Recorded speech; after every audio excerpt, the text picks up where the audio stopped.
Social সাইটে বা অ্যাপসে এই ছবি আমরা মিথ্যে বলেই জানতাম, কিন্তু বজবজের ঘটনা প্রকাশ্যে আসতেই বজবজ থানার আইসি তাপস সিংহের নেতৃত্বে 4টি দল তৈরি হয়।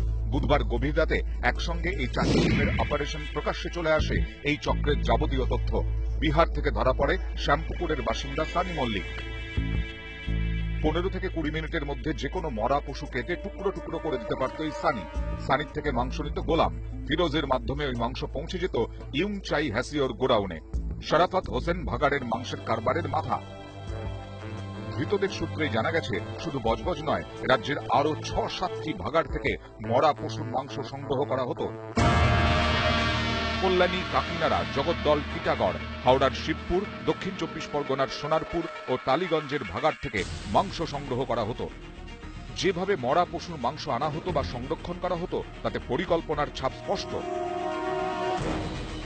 ভাগাড়েই মাংস কেটে 10 কেজির প্যাকেট করা হতো। ভাগাড় থেকে এই মাংস প্রতি কেজি 100 টাকা দরে বিক্রি করা হতো। ये जनरली क्या करता है, जहाँ जहाँ डंपिंग यार्ड है वो डंपिंग यार्ड में ये लोग इसका एक इन्फॉर्मर रखते हैं।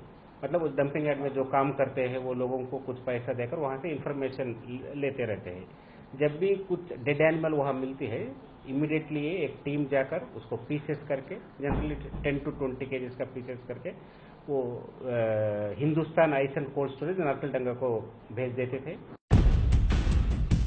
ভাগাড় থেকে সংগ্রহ করা মাংস নিয়ে যাওয়া হতো হিমঘরে।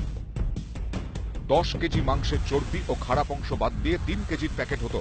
এই মাংসে মেশানো হতো ফরমালিন। মাংস রাখা হতো -44 ডিগ্রি তাপমাত্রায়। সব মিলিয়ে হিমঘরের খরচ ছিল কেজি প্রতি 150 টাকা।